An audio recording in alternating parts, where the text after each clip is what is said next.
diverse group, and when you think about it, we are the 99%. This is a 99% versus the 1%. Do you know anyone out there who's ever gone to the store and says, I got to go and pick up some more GMO canola oil? It doesn't happen. Nobody wants this stuff except for the people that profit from it. Lorena? Can you tap Lorena there? I want to talk to her for just a second. Hi, Lorena. This is not news to you, but I just want to read what Monsanto has to say to you. We are sympathetic with people who believe they have been injured and understand their concern to find the cause, but reliable scientific evidence indicates that Agent Orange is not the cause of serious long-term health effects. So there! That's what Monsanto says. That was on their webpage a while back. You know what they're saying right now? A causal connection linking Agent Orange to chronic disease in humans has not been established. So there, again from Monsanto. So that's what you get from Monsanto. My name is Brett Wilcox. I've lived in Sitka, Alaska for the last 13 years. I organized the March Against Monsanto in Sitka in May. We have about 9,000 people in our community. We had 150 people show up to the march. It was a really great event. We had singing and dancing and stuff, and I'm so excited to be here today with you. Last night, my wife in Sitka held a potluck against Monsanto, a non-GMO potluck. I'm afraid I'm blowing this away. Am I doing okay with this? Okay. And so we're all, whether we're on a little island with 9,000 people, we're in a big city like this, we are all united in this cause. So I'm so glad to be here. If I were to title my speech today, it would be, We Live in a Crazy Country. You all know that. We've talked a lot about that already, but I'm going to talk about a few of the points. Up until June of this year, when Monsanto's genetic pollution contaminated organic and conventional farmers, Monsanto sued the butt off of those farmers and extracted a lot of dollars out of the farmers over the last several years. I say up until June because that was when Jim Garrettson and his organization, the Organic Seed Growers and Trade Association, sued Monsanto, and they had a partial victory in court when the judge told them that Monsanto can no longer sue farmers for incidental and accidental contamination. I say incidental and accidental with the quotation marks because we all know there's nothing incidental or accidental about it. We all know that Monsanto's mission is to take away our choice to eat anything but what they're serving us, because if we don't have any more choice, we don't have a fight anymore. And so our goal is to make sure that that doesn't happen. The USDA, who says that their mission is to promote agriculture, they don't do that. What they do is they promote biotechnology and they promote GMOs to the detriment of U.S. agriculture. We've seen it time and time again when a new crop is introduced and the market drops because people and international markets say, heck no, we don't want that stuff. We've seen the contamination of wheat. A few months ago, we saw the contamination of alfalfa. The USDA's solution for that? Insurance. They approve the stuff, and then they tell farmers to protect themselves by buying insurance. When, you know, it ought to be the USDA and the FDA and Monsanto is footing the bill for all the losses that happen due to the genetic contamination. So Monsanto profits from their patents. They get all the profit and they assume none of the liability. We live in a crazy country. Over 90% of the people in this country want GMOs labeled. People in over 60 countries already enjoy that privilege, yet we can't get it. Why not? Because the elected officials that we have elected to serve the corporations instead of the constituents. We live in a crazy country. In 2007, Barack Obama said that he would get GMOs labeled because we have a right to know what's in our food. Since that time, he has authorized the approval of some dozen genetically modified crops. In addition, he is now working hard with secret negotiations called the TPP, or Trans-Pacific Partnership, and TAFTA, the Transatlantic Free Trade Agreement.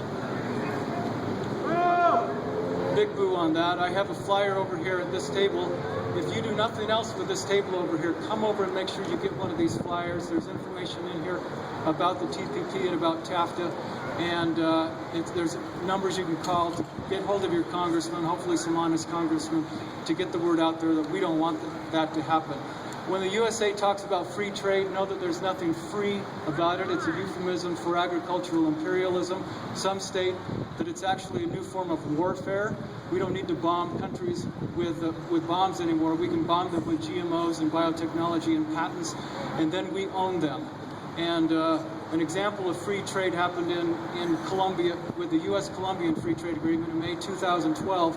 When that agreement was implemented in Colombia, those farmers were free to watch the USA dump subsidized GMO stuff into their country. Of course, when all this cheap stuff was subsidized and imported, people bought it.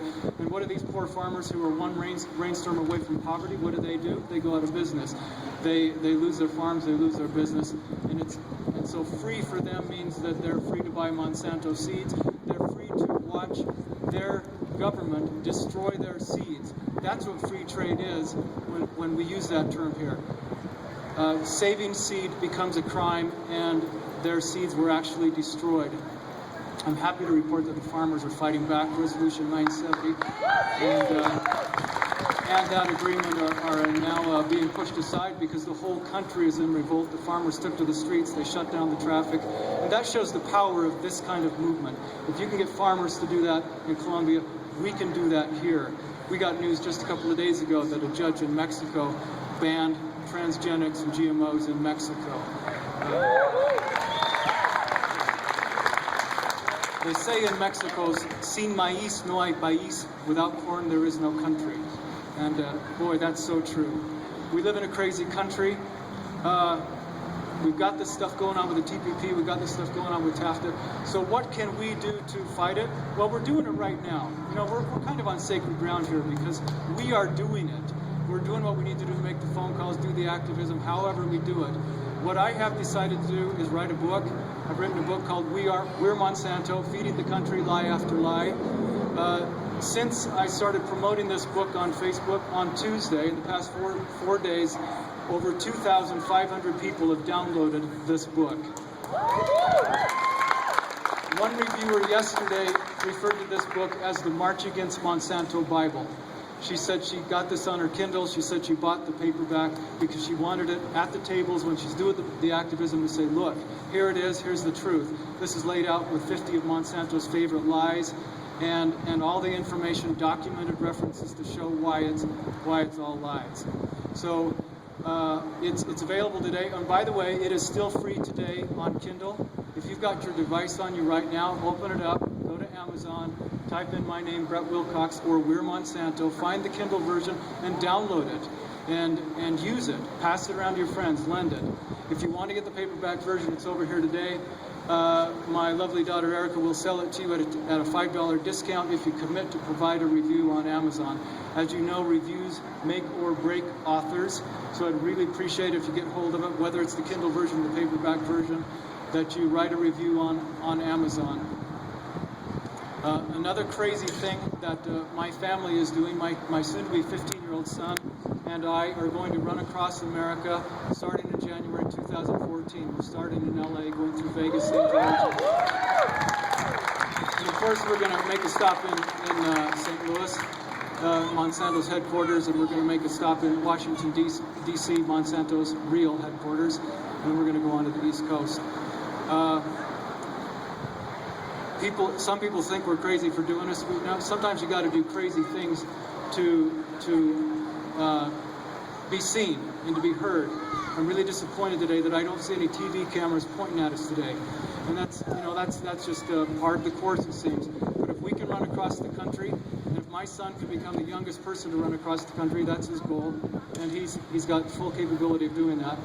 And if we could become the only father and son team to run across the country, we've got a bit of a platform. While we're out there, we can talk down Monsanto, and we can talk up sustainable agriculture. We can talk up GMO labeling. We can talk up seed freedom.